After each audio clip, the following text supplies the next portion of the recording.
Hello mga kabarkads, another day, another vlog na naman tayo ngayon mga kabarkads. Ngayon mga kabarkads, binalikan na naman natin itong Bukana Bridge Project dito sa Davao Coastal Road. Yan, nakikita natin dito is nag-connect na talaga yung dalawang pair. Yan o, galing sa Times Beach. Yan, papunta dito. Yan, lapit-lapit na talaga ito mga kabarkads, magkunik-kunik itong mga flooring dito sa tulay. Kasi napakabilis talaga yung trabaho nila dito, na witness tayo dito.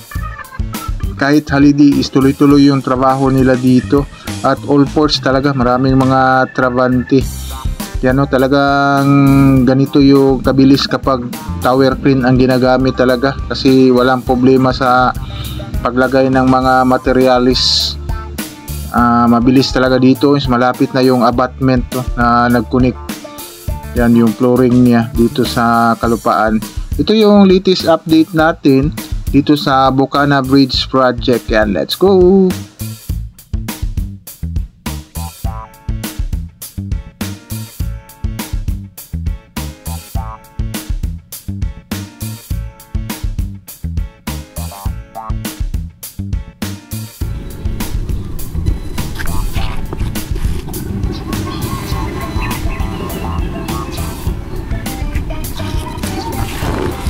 Good morning mga kabarkads. Ngayon mga kabarkads, update na naman natin itong Bukana Bridge Project dito sa Davao Coastal Road, kung kumusta na ba ito.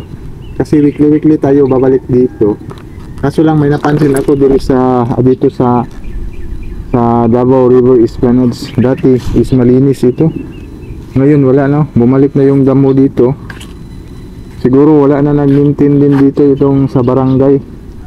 Itong kang Kapitan Ulan-Ulan. Yan, marumi na din. Malaki na din mga damo dito. Yan, shout out Kapitan Ulan-Ulan. Yan Kap, sana balikan ito ng mga tao mo para gumanda ulit itong Davao River Esplanades. Kasi yung damo dito is bumabalik na naman. Yan, update na naman natin ito mga kabarkads. Yan o, doon sa may abutment doon, malapit na talaga oh. Last nag-update tayo, parang dalawang kable lang yun. May apat na yata. Dito may isa dito. Dito is parang may tatlo na yata dito sa kabila. Yan, ito yung i-update natin ngayon, itong Bukana Bridge Project dito sa Davao Coastal Road. Yan,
Yan mga kabarkads. Yan, update na naman natin itong project dito sa Bukana. Yan, para mapuntahan natin. May ikon dito. Wala na lagi yung bahay dito. May binakuran dito banday.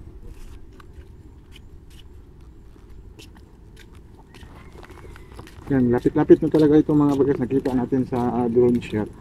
Dito banda na side is patapos na sila, tapos nag-a-asphalto na sila papunta, magkukunik sa coastal road yung natapos na, nagkukunik na sila sa project na ito.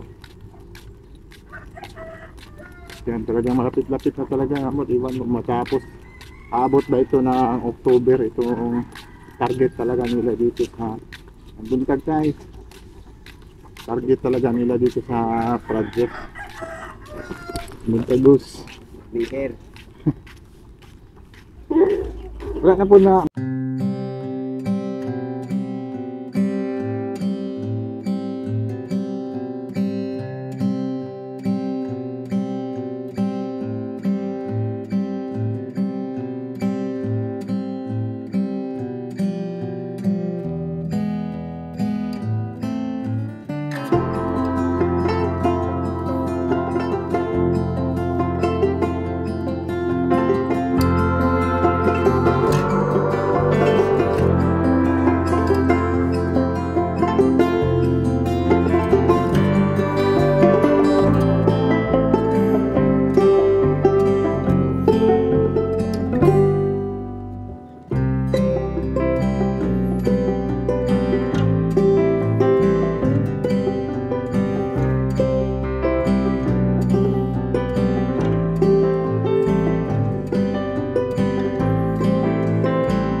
Yan mga kabarkads.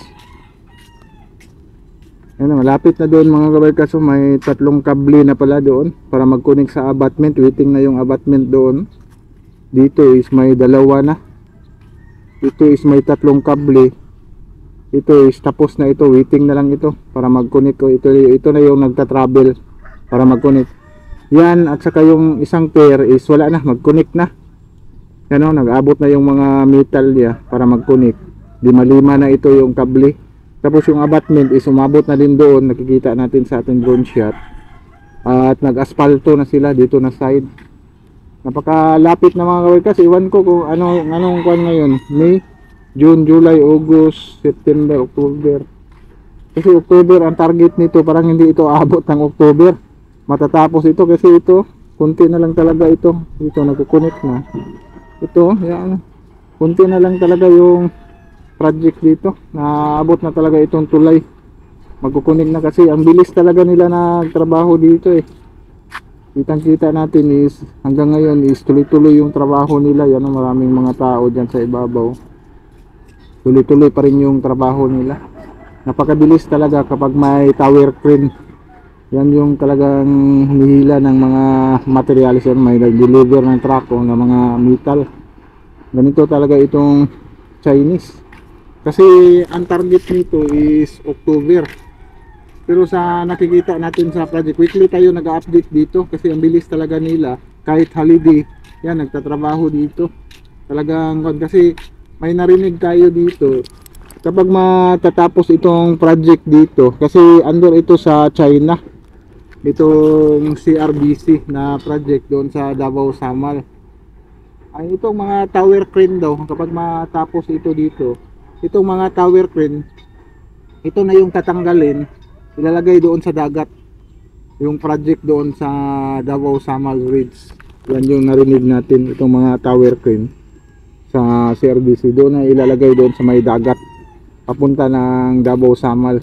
Siguro ang mga trabante din dito is doon na siguro itatapon kapag matapos na ito. Napakabilis talaga nila mga kabarkads. Yan, update lang natin ito mga kabarkads, weekly hanggang makuan kasi last nag-update tayo hindi pa nag-connect dito, ngayon nagko-connect na dito, malapit na umabot yung abutment. Yan, like and subscribe to my channel and press the button bell para ma-notify kayo sa mga video na i-download ko, especially sa mga travel vlog natin. Yan, sige, bye bye.